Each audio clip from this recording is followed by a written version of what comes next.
What's going on, fantasy football fans? It is Tuesday night, and that means it's time for yards after the catch.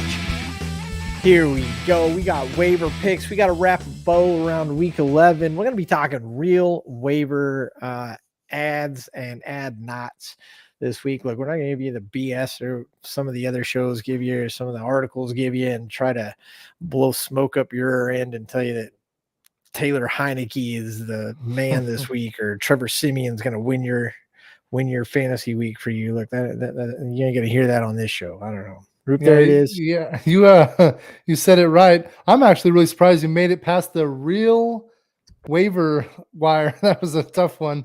I know I'd fumble over that 9 out of 10 times. I had to think about it. I get lucky. Yeah. Heineke is the starter, right? He's named the starter. I mean, well, look, I mean, and we put this out on the page and stuff like that. Washington loses a second round draft pick if Carson Wentz starts 70% of the snaps this year. So all they got to do is limit Carson Wentz to less than 70% of the snaps. Let Heineke start a couple of games. He's won them. So until he starts losing them, all they have to do is save a draft pick. They'll still have to give up a third round one, but I'd rather give up a third round than a second round, I guess, from that perspective. So yeah, keep Wentz on the bench and save yourself a draft pick. Yeah, and then play him next year or do whatever you do. I mean, there's a lot of quarterbacks like everyone else. You know, Winston wants to play. We got Sam Darnold starting for Carolina. There's just a chaos of like who's going to be, what is it, first pick, trying to go for that spot, you know? Carolina's definitely making a run at it, that's for sure. The thing about Carolina is I don't think they're doing it on purpose. I really don't think they are. Yeah. I think they're just that bad. Terrible. Nothing like giving away your best player. That's always the best part about that. Well, I mean, save yourself the cap space, I guess. In 3 years, you can do something with it. Yeah. Before we get into waivers, well, gosh, there's so much. That's the thing. There's so much this week to get into because, of course, we've got college chaos. It's rivalry week. So plenty to talk about there. The last week in week 11, of course, is probably where we'll start. But, the trench has just wrapped up the regular season. We'll get into that a little bit. Yes, we're going to talk waiver wire because we need to talk about it because everybody's going to be looking at the articles and pulling up all this stuff. I'm going to see all this bull crap about people that you shouldn't even be touching. And you're actually going to think about it because it's in there and you just want to add someone on your waiver wires. We don't want you to do that. We want you to win. And Thanksgiving's coming up, Fat Thursday is coming up, and that means football.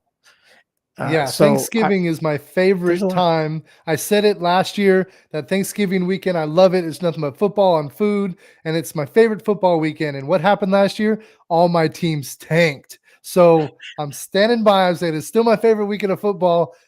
I'm going to temper my expectations this year, and just like I'm okay with losses. I just still going to have fun and enjoy, and thankful that I'm watching football and having a meal. So we'll see. Yeah. So before we get into those, let's talk about week 11.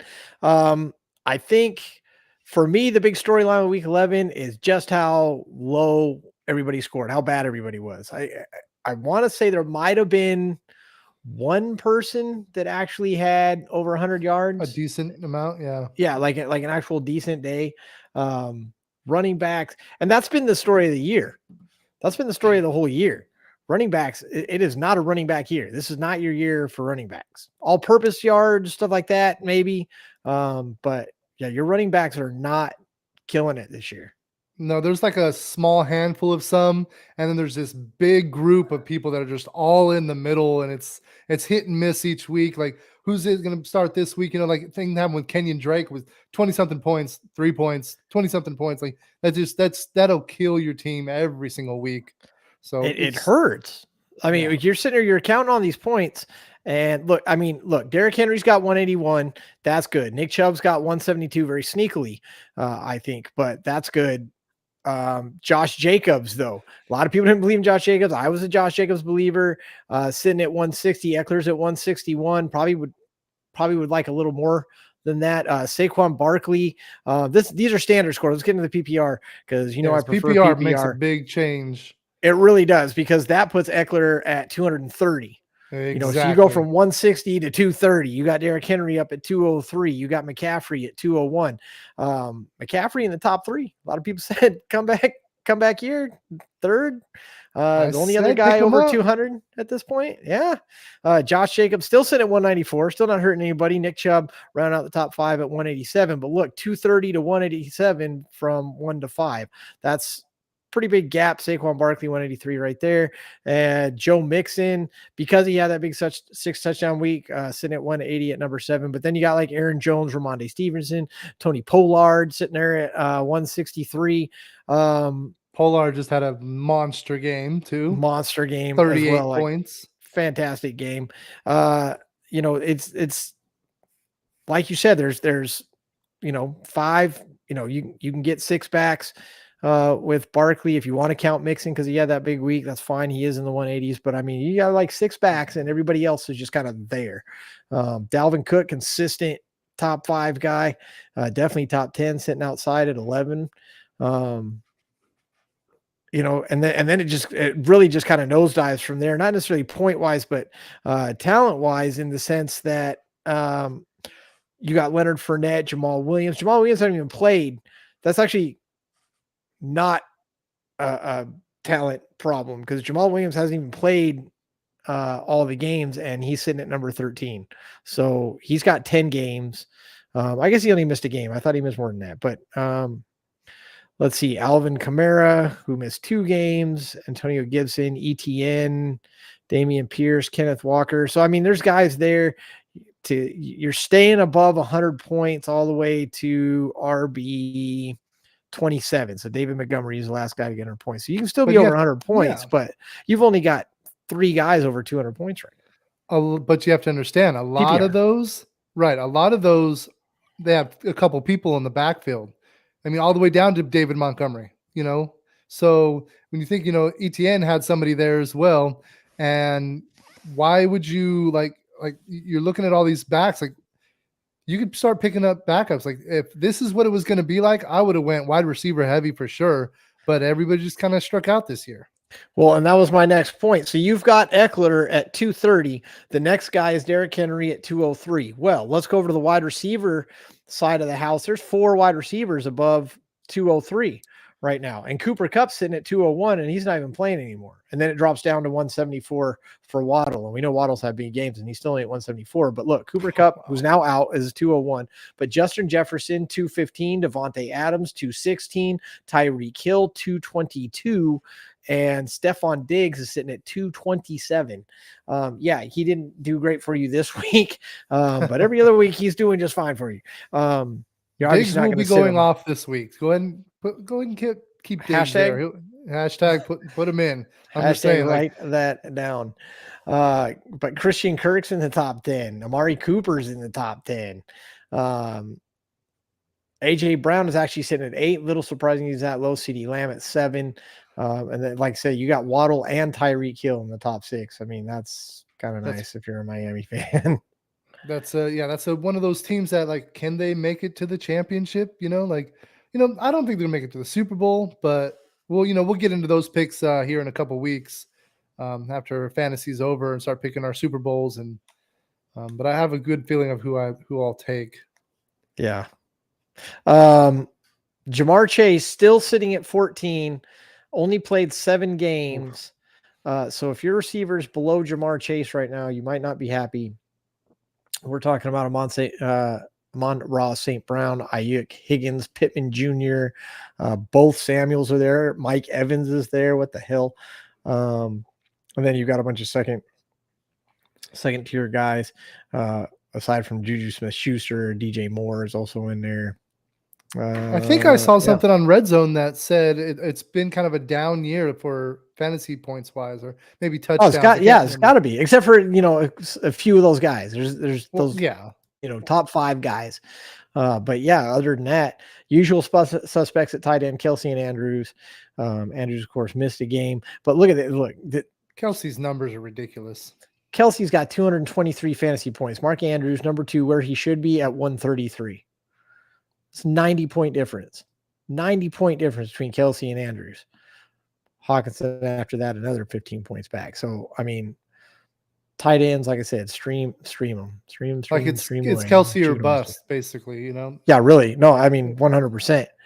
Quarterbacks. A tight Quarterbacks. end after round 10, but Quarterbacks, of course, Mahomes is up there as number 1. Allen's number 2.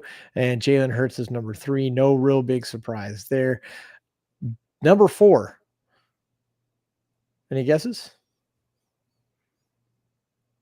We've got Mahomes. We've got Allen. We've got Hurts. Burrow's number 5. Who are we missing from that group at number 4? Jeez. Mahomes, Tua. Oh, yeah, you'd think so. It's Justin Fields. Justin Fields is number 4. That's because he rushed for 174 yards. 235, 1 point ahead of Burrow. Well, look, Burrow just had a 5-touchdown game against Pittsburgh, so there's a reason he's sitting at 5. Lamar Jackson sitting at 6. Geno Smith at number 7. Kyler Murray at number 8. I think that's weird that Kyler Murray's at number 8 because he hasn't had a great season. Marcus Mariota taking advantage at number 9, and Daniel Jones at number 10. Daniel Jones sitting in there. He's got 10. That rushing potential as well. 175 at number 10, 270, 95-point difference for Patrick Mahomes at number 1. So spanning a pretty big. Well, no, I mean, if you don't have one of the top guys, you probably just stream them. I'd say probably from Burrow up. And again, remember, the only reason that Burrow's up there is because he just had a 5-touchdown game, and Fields is up there because of all his rushing as opposed to his passing.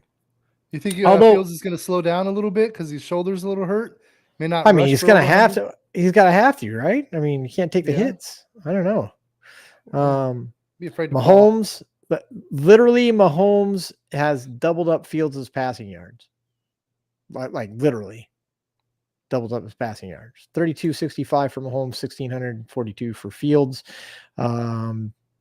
Allen, not far behind. He's almost got 3,000. Jalen Hurts at 2,500. So when you talk about passing yards, you go from 32 to 3,000 all the way down to 2,500. Although Joe Burrow's got 2,900. There's people with passing yards, they just don't have the touchdown. Justin Herbert has 2,700 passing yards, but garbage. Not what you wanted. He's only got 16 touchdowns. It should be somewhere around interesting 25. Stats here. Oh, Justin Fields, 40 sacks. Still QB4. Still QB4. Interceptions, we know Josh Allen is leading the pack there with 10. But we talked about this at the beginning of the season. We talked about how interceptions are not the benchmark to look at anymore. All it really means is that your QB's trying hard. You got Patrick Mahomes, QB1 with 7. Josh Allen, QB2 with 10. Jalen Hurts, the only one protecting the ball. He's got 3. Justin Fields has 8. Joe Burrow has 8. Lamar Jackson has 7. Geno's only got 4. Kyler Murray's got 6. Mariota's got 7.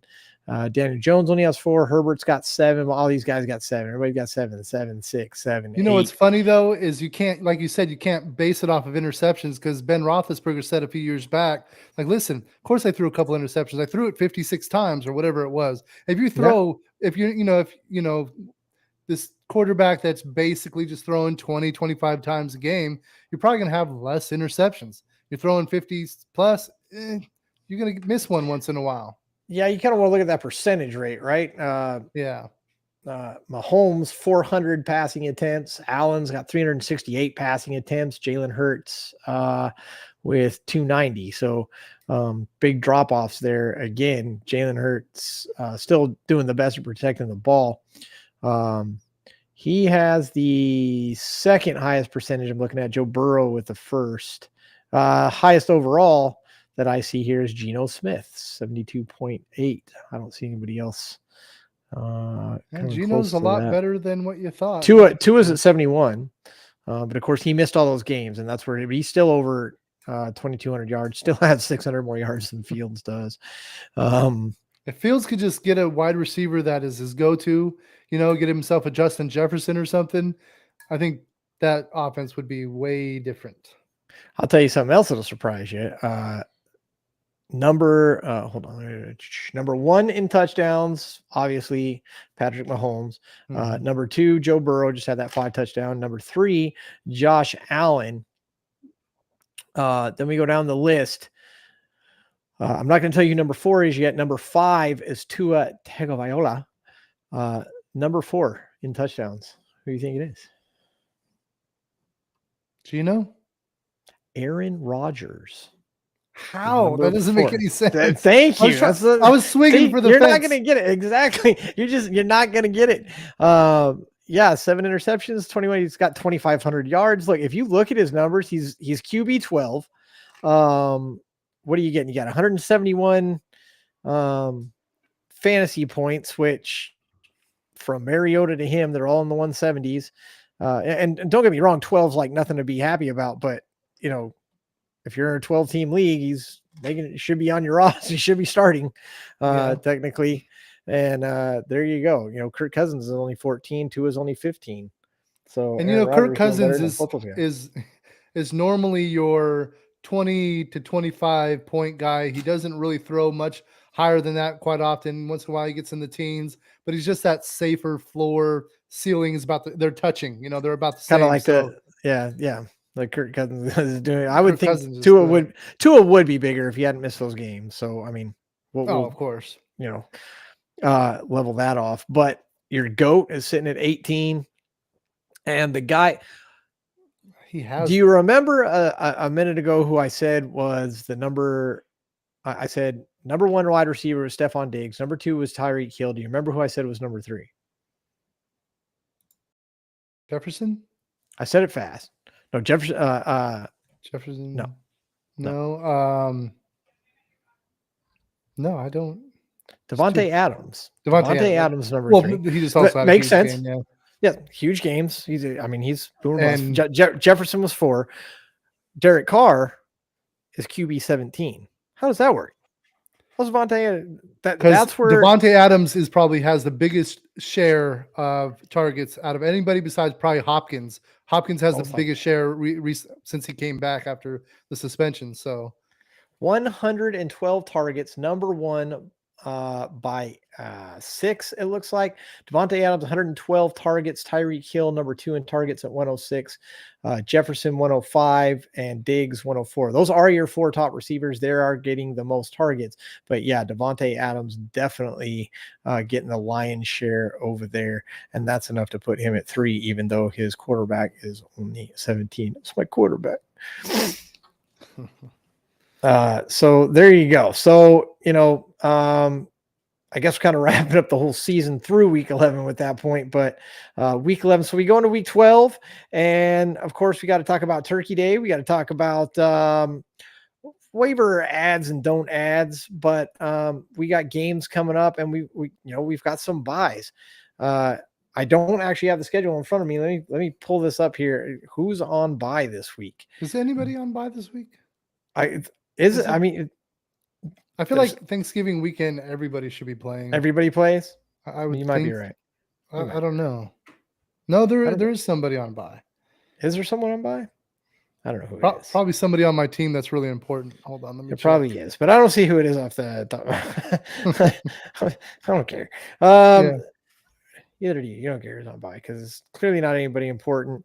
Thanksgiving Day, we got the Bills and the Lions. I mean, that could be an okay game. The question is, did the Bills even go home? And you asked it, did the Bills have to change locker rooms? Did they get both locker rooms in 2 I feel like the Bills, why would the Bills go home? Because they're still that far.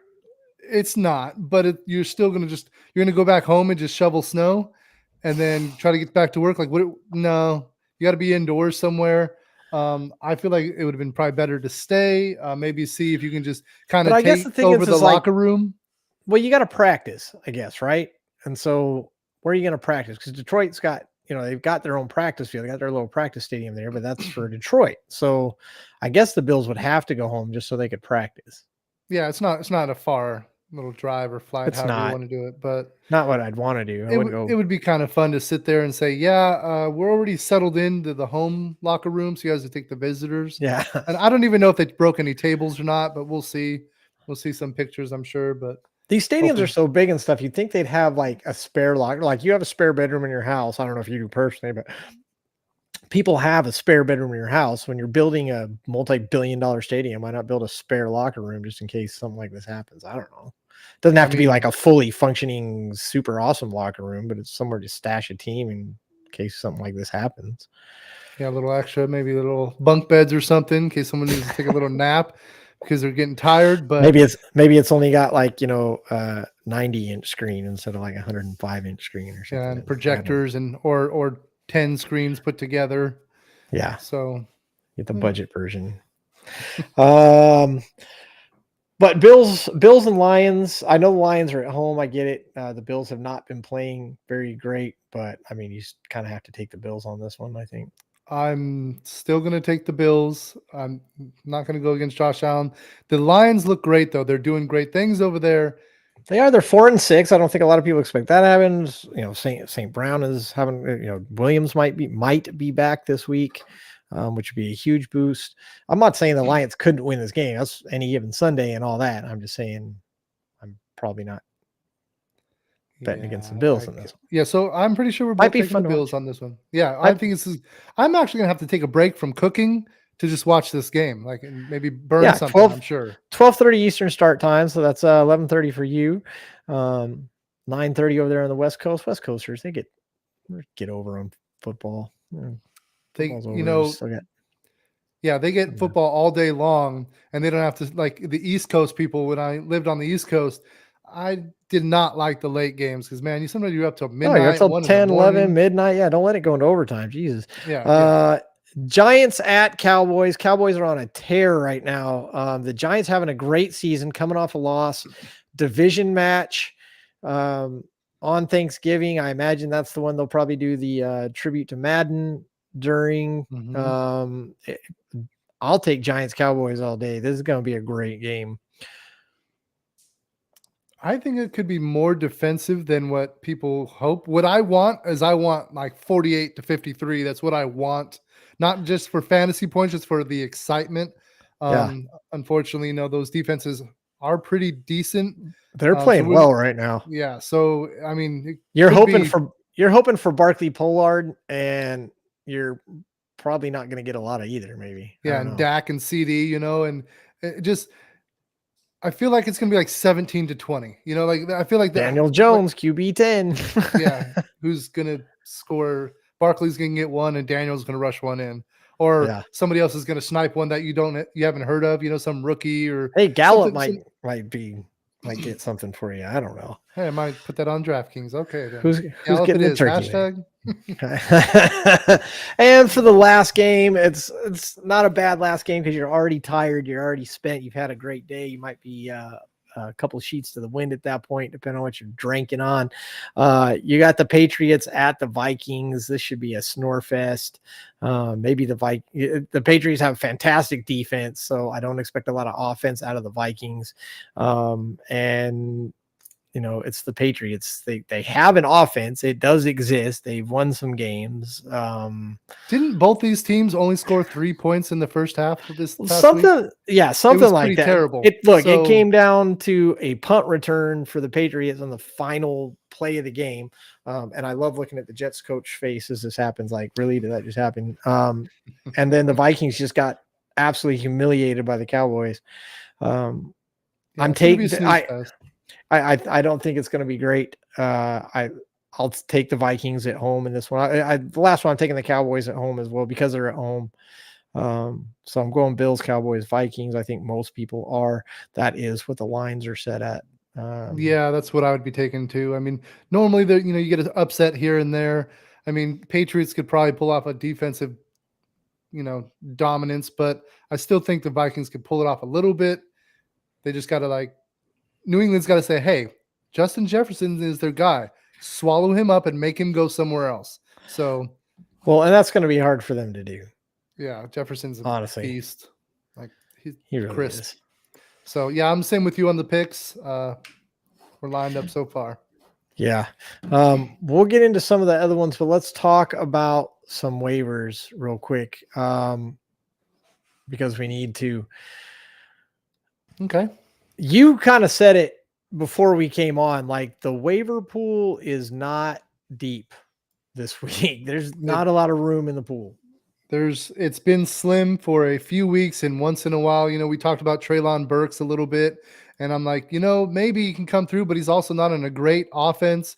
So you got to kind of work through that. And right now there's some people that are at the top of the list that you're looking at like, oh, maybe.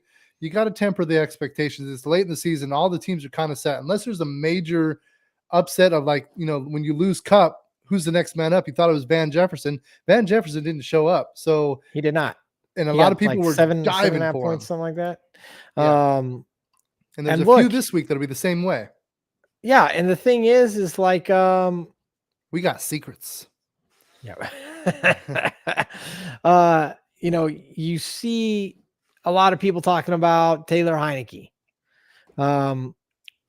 Look, Taylor Heineke, yes, he's starting. He's going to start because like we talked about earlier, Washington one of the draft picks, but it's Taylor Heineke. And if you look at his numbers, they are absolutely dismal. They're horrible. So I'm saying pass on that. I'm hashtag write that down. Pass on Heineke. Pass on it. You know what? If he was more of a rushing quarterback, like he started out and, winning those game drives, stuff like that, he'd be worth it. But right now it's a struggle just to why? Like, what is Washington doing? The run game isn't there. Pass game's not there. It's kind of a mess over there. The best thing about Washington, I think, is their defense. And that's not shining in anybody's light. So no. And we love to see you too, Aurora. Hola, Aurora. Hola. A lot of people are making a big ado about Justin Fields being out. Oh my gosh, like there might be a good, if you're backing up Justin Fields, because we've all seen his, look how long, look, the only reason he's even relevant, the only reason he's QB4, that's right, QB4 right now is because of those rush yards. If you want to go ahead and grab the guy who couldn't beat out Justin Fields for the passing job, who happens to be Trevor Siemian, you go right ahead, because let me tell you, the little sites and all the little articles you're going to read and stuff like that are going to be, oh, you might want to look Trevor. No, don't look Trevor Siemian's way. Don't do that. Don't get sucked in. They had to make a list. They get paid to make a list. They threw his name on there. Don't fall in for that. You don't want it. Unless your QB was Matthew Stafford, who was out a couple weeks for a concussion and you had nothing and you're in a 32 team league and Trevor Siemian's out there, that's the advice you can take. Look, if go for it. But other than that, just let it go. If you're in a 31 team league, don't take Trevor Siemian. If you're in a 32, go ahead. I get it. Exactly. Ryan Tannehill put up nice points. I really like his name being on all these contrarian lists. Matt Ryan, I don't think he's going to get you a ton of points, but he is playing much better. It'd be nice to see him hit Campbell up a little bit more. We'll talk about that in a second, but I'm looking at some of these lists here. Jimmy Garoppolo, if you aren't playing Jimmy Garoppolo yet, I don't know what the hell you're doing. There's no way he should be available in your league. Derek Carr is on the list of waiver as we just talked about. Derek Carr being QB 17, despite having wide receiver 3 in the entire league. Derek Carr still QB 17. You want to roll with the guy that is QB 17, having the third best receiver in the league, you go ahead. They're going to try and hype him up. Carr has scored 18 plus fantasy points in 3 consecutive games. Okay. A whole 18? Like a whole 18? Like the entire 18 points. Yeah. Yeah. Here's the thing about the 17. Unless you're in a league where a 12-team league where somebody's being a QB hog, then I understand you start in Carr, but they're playing Seattle. Bet? They're playing Seattle. Seattle is averaging 15.5 to quarterbacks this year. He's gotten 18, so I guess you're looking to make a profit against Seattle. I mean, he's got Devontae Adams.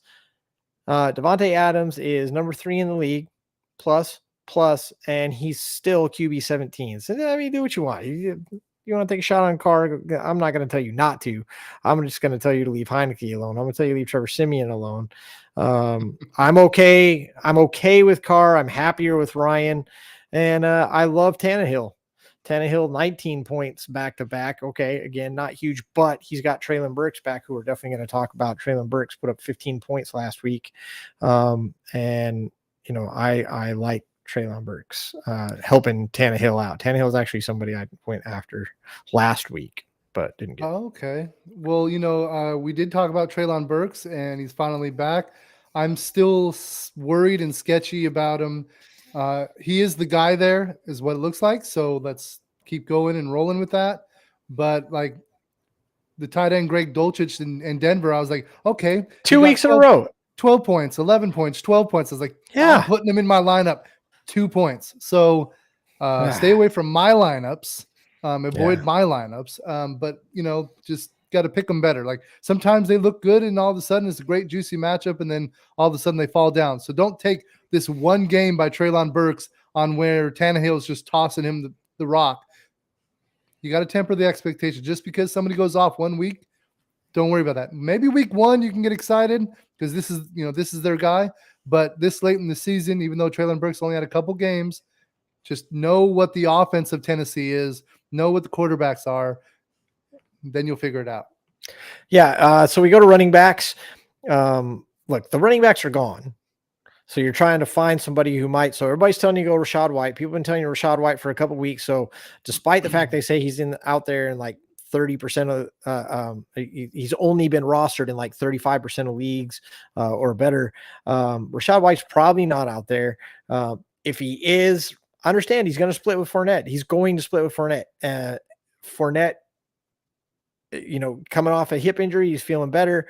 And they both have roles, and it's even more so when you talk about Pacheco. People have been telling you to take Pacheco. Pacheco's not available in your league, regardless of what it says. But again, defined roles in Kansas City. Pacheco's the runner, McKinnon's the pass catcher, and they're going to divide that up. And if you played people in Kansas City last night besides Kelsey and Mahomes, then you understand exactly what I'm talking about. So to take Roop's key phrase, temper your expectations. For anybody in Kansas City, because Mahomes is just tossing that thing wherever he can. Yeah, Mahomes is throwing a lot. Kansas City's backfield, everybody's living on it. Yeah, living on that dream of what Kansas City's backfield used to be. Any split backfield, we talked about it earlier, they're just a bunch of safe scores. They're not the winning score. So all these backfields that have 2-3 running backs in it, it's kind of tough, and you just hope you have that bigger piece of a running back somewhere else. But like I said, Kansas City, no, that's going to be a rough one. So let's talk about viable, actual waiver pickup running back. So first name, 2 names you're going to hear. Big, Samjay Pirine. Okay. Pirine just got 3 touchdowns. He didn't get a lot of yards. He's the goal line guy. And as long as Mixon is hurt or they're, being a little gentle with him, Pirine is a good guy to have. But if Mixon comes in full force, he's fine. He's playing well. He's doctored up well. Then Pirine is absolutely worthless to you. See, we talk about Pirine. He has been in the backfield for years, just sitting behind Mixon. Funny story, on this day, November 22nd, 2014, I was at the stadium in Oklahoma, standing out in the rain. See, it was an 11 o'clock game. Gates open at 2. Earlier for the students, a couple of hours. You had to be in line 2 hours before that. So I was at the gate like 6 in the morning, pouring down rain, cold. And I went to that game. And Samajay Pirine broke the record for 427 rushing yards that game, which was held previously by, Melvin Gordon broke the record the week before. And know where Melvin Gordon is? Melvin Gordon is released from a team. So the funny thing is you have this amazing back just sitting behind Joe Mixon, waiting for something to happen. He got 3 passing touchdowns. Mixon's like, how do you put 427 rushing yards and then 3 passing touchdowns and try to say, well, if Mixon's out with concussion, is he going to be the starter, next week? And that's what you have to do. And that's what you have to watch. Because look, Mixon he rushed for 30 yards on 11 attempts, and then he had 4 receptions for 52 and the 3 touchdowns. So you take away those 3 touchdowns, obviously he didn't get anything, but they know what to use them for. He got himself 3 touchdowns, so you can get yourself a touchdown or 2. I'm saying watch the Mixon situation. If you need a running back, don't take freaking don't take Rachaad White, who's splitting stuff. Don't take Cam Akers. Don't believe all this crap about Kyrene Williams. Go ahead and grab Pirine. But nice segue with Melvin Gordon, who gets dropped. Viable running back option, Latavius Murray. Latavius Murray is catching balls. He's running balls. He is the number one guy. Now, look, you're not going to get Pollard numbers out of Murray being the number one guy because Denver is almost a dumpster. Denver's a dumpster fire waiting to happen. The fuel, the dumpster's there. The garbage is in it. The fuel has all been poured on, and the match is just kind of getting held there.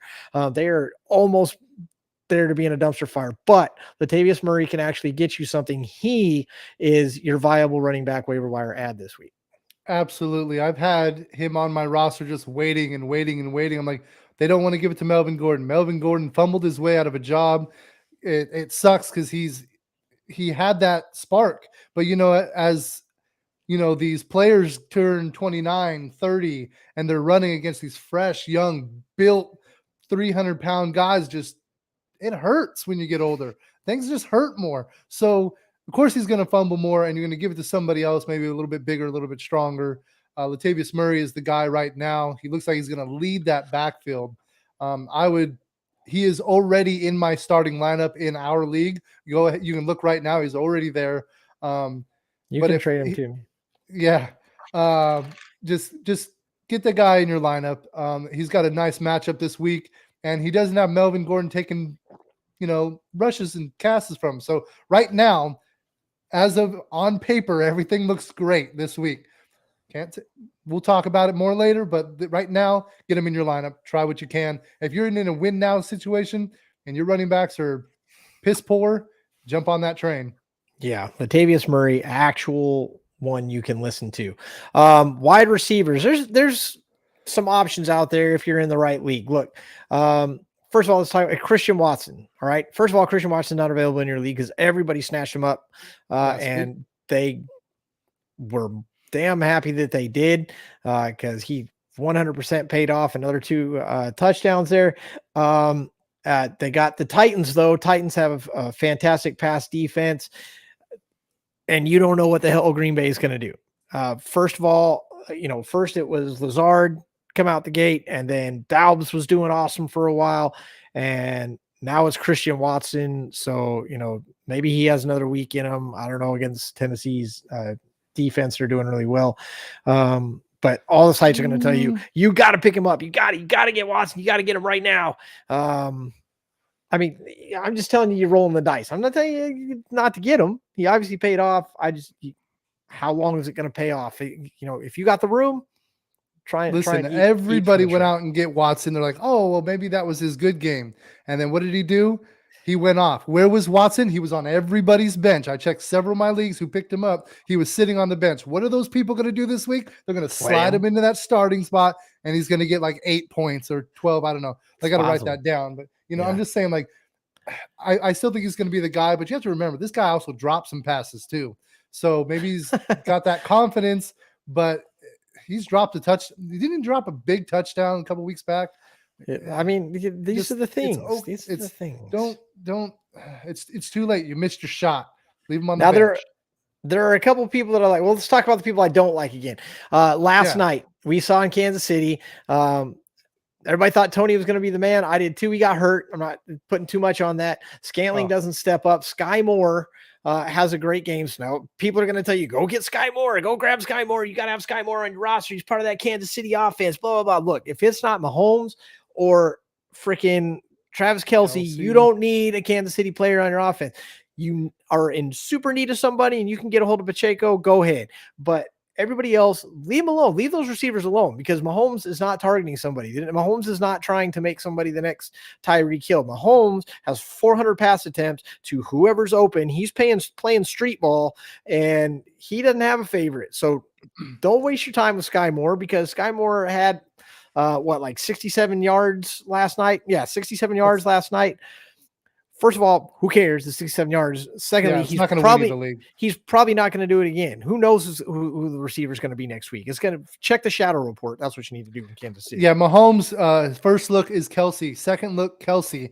Third and fourth look is whoever is open. So, and he's going to spread that ball out. He doesn't have a favorite after that. So, just stay away. If you can find that 1 week where that one player of that Kansas City offense goes off, fine. I know there's some injuries over there, but everybody wants a piece of the Kansas City offense. I get that. But if it's again, if it's not Mahomes or it's not Kelsey, you're not getting a big piece of it. It's that you can get more value somewhere else. Where else? Hey, maybe it's in Tennessee with Treylon Burks. I like the Treylon Burks pick. Treylon Burks gets 15 last week. Is he going to get 15 this week? I don't know. Got Green Bay, though. It could be done. A lot of people telling you to go for Westbrook-Akine too. I do like Westbrook-Akine, but he's not going to be consistent. Check a shadow report to see if Akine is going to be worth anything this week. But Treylon Burks is definitely the man in Tennessee. Definitely could pay off. You're just maybe not going to know which week, but you'll get something out of him every week. Yeah, I kind of like that. Is Donovan Peoples-Jones really available anywhere? I mean, well, I don't know if Burks is actually available anywhere. I don't know if Peoples-Jones is available anywhere. Peoples-Jones is the next guy I was going to, so fantastic. That's why really? Best co-host in all the land, because you took it right there to where we were going next. Donovan Peoples-Jones. This is not rehearsed, by the way. That was great. I don't even know how I guessed it. I just been like looking at him, like he's sitting there. Sometimes I'm like, he's getting like 14, 15, 16, 14, 15. Like he's just solid and he's quietly just under the radar. So I'm kind of impressed by that. So what do you got on him? And look, the thing is with Donovan Peoples-Jones is Watson's coming back. So you know what you're going to get. I understand that, but Watson's coming back. Good segue. I had Donovan Peoples-Jones at one point in the season. I had to drop him because of bye weeks. I was way too short. Couldn't get him back. Look, 17.1 against the Bills on Sunday. He's had double-digit fantasy points, five consecutive weeks.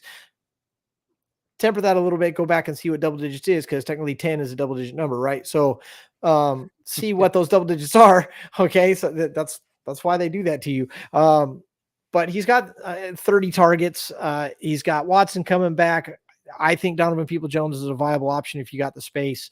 League winner, maybe not, but I think he can definitely, again, win you some games or something.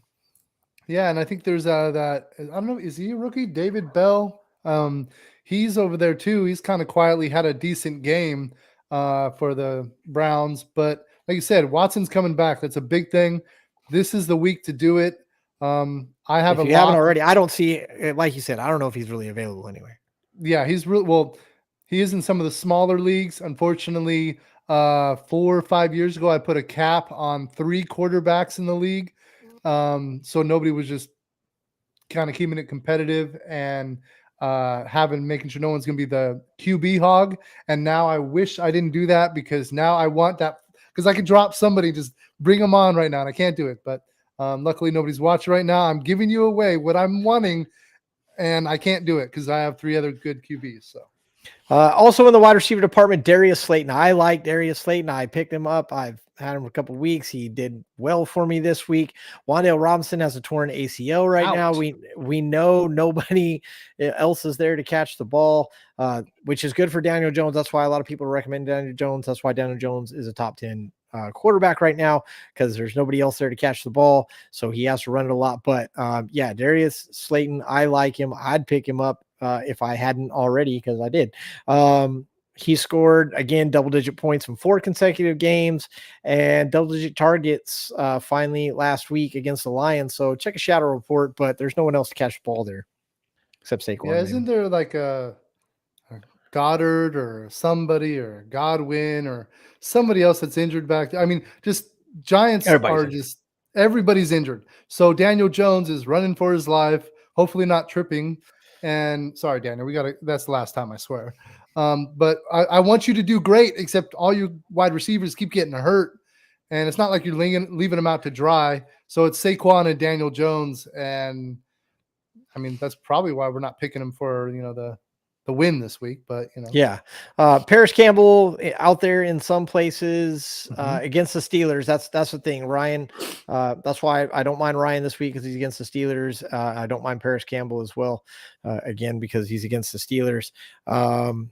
Matt Ryan's going to win someone a league, because if he that benching did him some good, because he was just dumpster fire before. And now I hope so, because I picked him up. Yeah. And Odell Beckham Jr., keep an eye on him. Might be going back to the Giants. That would give them someone else to pass to, and so that would take away from Slayton a little bit. But they were saying all rumor and hearsay at this point. Yeah, the rumors and hearsay. The thing with that is, they're saying he's not really going to be available till like sometime in December, which could be after playoffs. That you're not going to bring Odell back for your championship. I'm going to slide him into the lineup. It's not going to happen. If he's not on a team right now and like getting a few weeks under his belt, I'm sure he's working out and doing all these things. Just getting hit in a game situation is a lot different than just running on a treadmill and waving some. No, don't worry about it. But Dak Prescott did reach out to him, said, we want you on the team. So yeah, Jerry has a way of getting what he wants. Yeah, if he goes over there to Dallas, CD's targets are going to go down a little bit, and you got to watch that. So and Dak's going up. Odell wants another ring, and he's going to hop on just like he did last year with the Rams and try and do the same thing he did last year. Tight ends, stream them all. Stream them all. There's nobody out there. I don't care. There's nobody and there's everybody out there. All right. A lot of people drop Dulcich. Maybe he'll come back and have a game. Jawan Johnson for the New Orleans Saints. Okay, go ahead. Pick Jawan Johnson up in New Orleans and then watch Taysom Hill catch all the tight end balls. I saw Taysom Hill a little bit more this week, and I was like, really? Like, I dropped you because you blew he's hit or miss. He's boom or bust. Yeah. He is boom, bust this season. So yeah, that's it. Logan Thomas is one I kind of do like. Logan Thomas is always kind of he has performed. He has put up numbers and stuff like that in the past. He's been hurt all season. He did play, looks like almost 68% of the snaps, but he only ran 19 routes because they were up by so much. They played Houston. So if you want to grab somebody out there, all the names that they're telling you, stuff like that, maybe Logan Thomas might be somebody you can grab if you really need somebody. But that's it. I mean, it's all crap. It's all crap. All those things you're going to read, they're all crap. Except for what we finally land on. Jimmy Garoppolo, Matt Ryan. If you want to take a chance on Deshaun Watson, but that's not even for this week. And I like Ryan Tannehill. He's putting up points. Running backs, maybe Pacheco, Latavius Murray, the only one there. Keep an eye on Mixon. P. Ryan could do something for you for a week. And wide receivers, if you believe in Christian Watson, you might get another week out of him. We love Peoples-Jones, especially with Watson getting thrown in there. We love Treylon Burks. Darius Slayton's fine as long as Beckham doesn't join up. Sky Moore, no. Robinson, no. I mean, what are these stupid names? They're just making people up. And tight ends, maybe Thomas is only one. Like, don't listen to all this other crap because it's all crap. It's all it is. Double-digit fantasy points. Yeah, okay. Well, article coming out later this week on True Serum Football. It will be there. That'll be a good one for sure. So pretty much everything I just said, though. So you already got an insight to the article. So that goes to what? I guess we're ready, right? Oh yeah. Yeah. Is it time? Oh yeah. Time. Because I got a lot of college chaos for you. Let's go. Let's get it. College chaos. Right. I love it. All right. I wait for college chaos. I really do. So I know you're getting ready. So I'll just run through what we went through last week. The Cardinals, Louisville, upset NC State, number 16. And guess what? Who called that? I did. You and did. Cardinals won 25 to like 10 or something like that. So we got the upset. Boom. I wanted Arkansas over number 11 Ole Miss. You went Ole Miss. Arkansas won 42-27. They freaking took it to them. And the fact that Ole Miss even got 27 is freaking amazing because Arkansas jumped on them fast and hard. Yeah, that's a great way to put it. Unfortunately, my other one, Utah and Oregon, got flip-flopped with her because the rankings, the rankings come out right as we're like getting ready for the show, and I don't have time to check it, but I did check the rankings tonight, just to double check to have some fun with it, or at least get them close, making sure the ones that I picked were still going to be upsets. So I had to switch my pick. So of course I picked the Sooners to upset Oklahoma State. Absolutely, and I loved it, but I hated it. Obviously. You know why? It was 28 points in the first quarter, the most 299 yards. It was great. It's fantastic. Whole game. The whole game is fantastic. You know what? The final score was 28-13. So it was a dumpster fire for Oklahoma for the next 3 quarters. They got out coached, or that I don't know what happened. It was just like, I don't know, everybody got cold. that doesn't fly. Like you won. Oklahoma, thank you. But man, now you're bowl eligible for the Russell Athletic Bowl or whatever it is. Great. But you pull a 28 point, that's not going to cut it. So that's the only time I was able to call Sooners getting an upset this year and actually, win one because we were unranked. And I signed off on that. one. Yeah. I wouldn't bet against your team. Yeah. You're trying to butter me up, are you? This week, what this week's all about. But this week, I like to call a battle of the states because a lot of them it's rivalry week. Look, anything can happen. Look, there were some fantastic upsets last week. There were throughout college football, maybe none bigger than South Carolina just oh my gosh, outplaying Tennessee. Look, I'm stuck in South Carolina. I got to watch this crap. But it was a fantastic game. South Carolina never let off the gas. There was never a doubt in that stadium that South Carolina was going to win that game, except right before kickoff when everybody thought that 3 points. Highest score in college football last week by South Carolina against formerly top 5 Tennessee Volunteers. It was a shellacking. It was a clinic, and Tennessee just had no clue what to do. It was not a Gamecock fan by any means, kind of an anti-fan to be really honest about it, but it was cool to watch.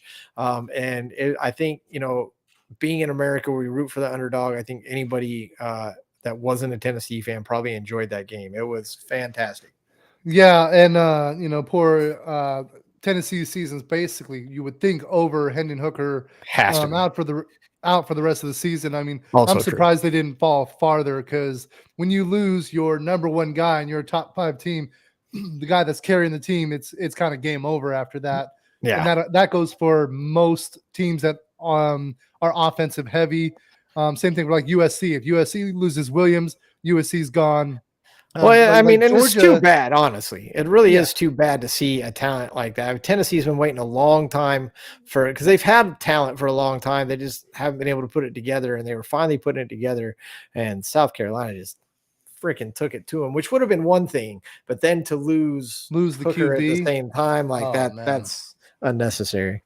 Yeah. So sorry, maybe you shouldn't have taken the goalpost, Tennessee. That's probably what it was, is my guess. That's how it was. Yeah, shouldn't have thrown it in the river or lake or whatever they did.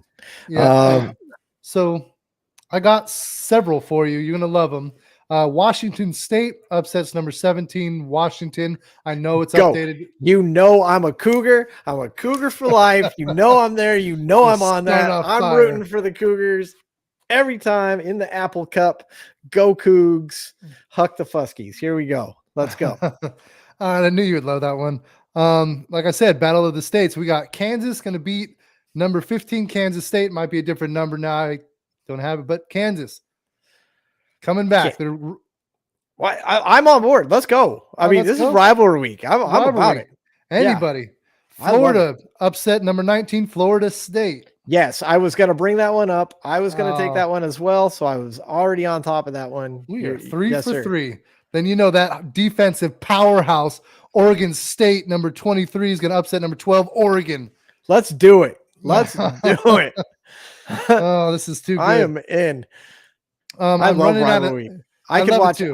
Rivalry week is almost better. Well, rivalry week is better than like probably 90% of the bowl games that bull crap we're going to end up having to suffer through. Like, it's not the games that are like going to be devastating and like, who's winning. It's the flags that are going to be thrown this weekend for unsportsmanlike trash talk and a little bit of ankle twisting. Somebody's throwing a shoe. Come on, Florida. That's what I'm talking about. Yeah, exactly. Nothing like throwing away the game for just because you hate this other team. And I'm running out of states, so I'm going number 18 Notre Dame over number 7 USC. See, you're reading my mind, man. I'm literally staring at it right now. It was definitely going to be one of my picks because I've picked Notre Dame in a couple upsets, and I've really tried to look and not just take Notre Dame every time because I knew they were going to. I was going to also suggest this one, so yeah, write that down. I am in. And all of these teams, all right, we're on the same page. You're going to hate this next one because both of them are losers in this bracket. Number 3, Michigan is going to upset the Ohio State. And here's the reason. This is the upset. No. It hurts all of college football because whoever loses this game is considered out, because this whole time they're talking about getting 3 SEC teams in. Are you kidding me? But God forbid you have 2 Big Ten teams in, and I don't care if they are the only 2 that deserve to be there. Look, you have a number 2 lose to a number 3. The loser is not out. No, the loser's not out until slide to 4, maybe. You get to the Big Ten title game. Now you can make an argument because Ohio State and Michigan play on the same side, so they're not both going to be in the Big Ten title game. And so, yeah, someone's going to get left out. But you're right; they're going to get knocked out. They're going to save themselves the time, and they're going to knock them out this week. And okay, yes, it's probably eventually going to happen because of the Big Ten title game, but it's bullcrap. The Big Ten title game is going to be against what? Purdue or Iowa? Somebody like it's those are the top 2. Like, no, because the other one's going to win. Like, they're both going to win. Someone's going to end up. You're going to have an undefeated team, or you're going to have a 1-loss team, and they're going to kick the 1-loss team out of Big Ten to let someone else in.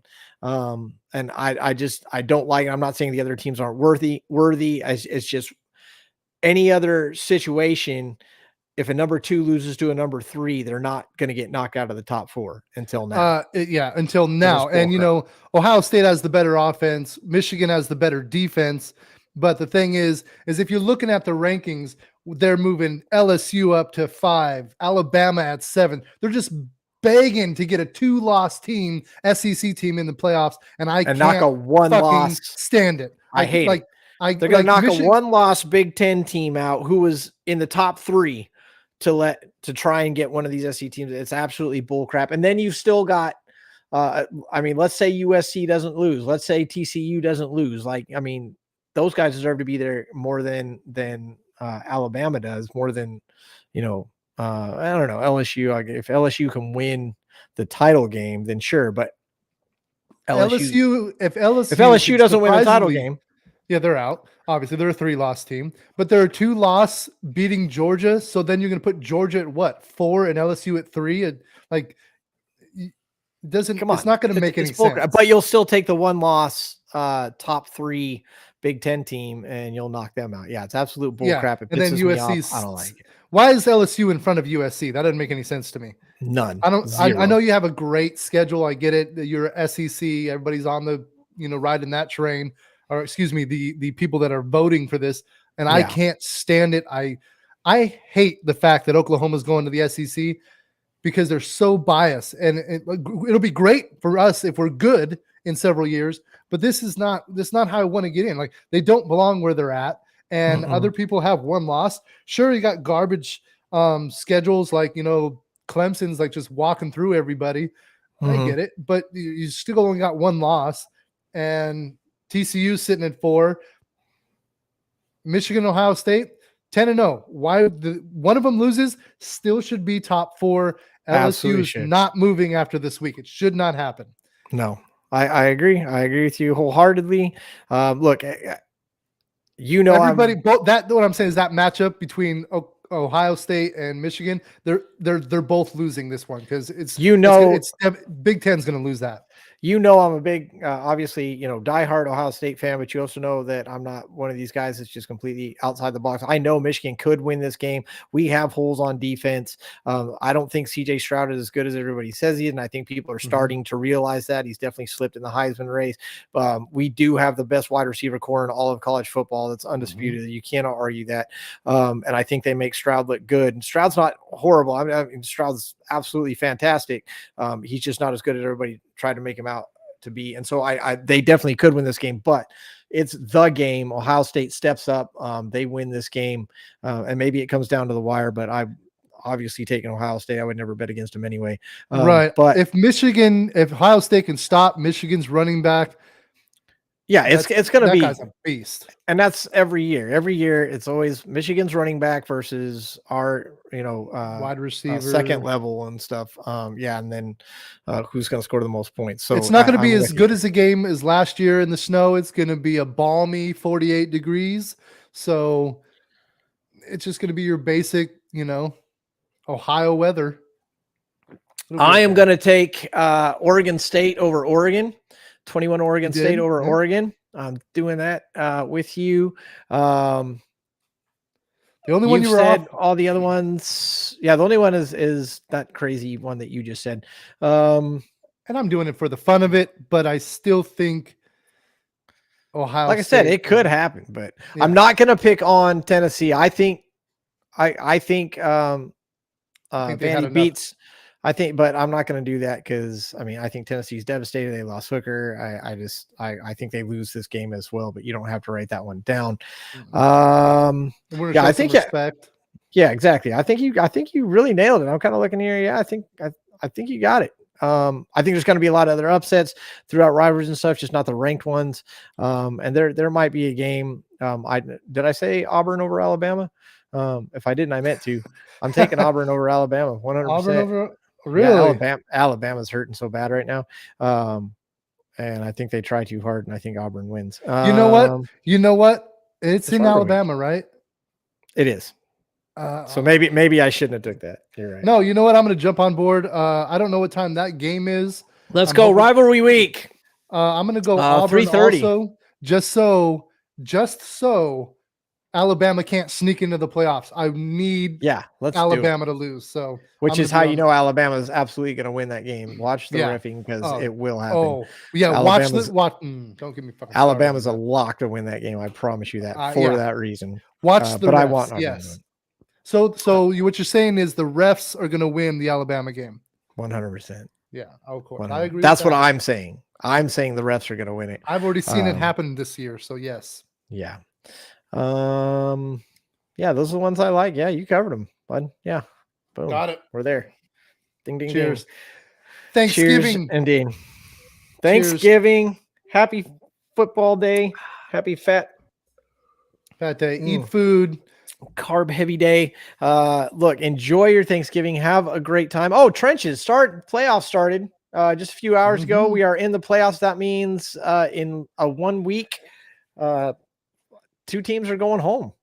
Yeah, that's it. We go from the 12 to 10, just like that. And we got all the wonderful people there, and 2 of them got to go home. Fantastic matchups this week. Matchups this week. I'm really looking forward to it. And the game breaker is going to change some lineups this week. I guarantee it. Game breaker's fantastic. 3 players get doubled up on your roster. Don't have to be active. They can be on your bench. Any 3 players, double them up.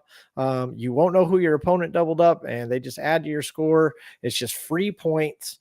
And you're absolutely right. The game breaker is going to decide some matches. The game breaker is going to decide some people going home, and it's very possible that some people you didn't think were going to go home will go home. The trenches, fantastic. Make sure you watch it because it's going to be good.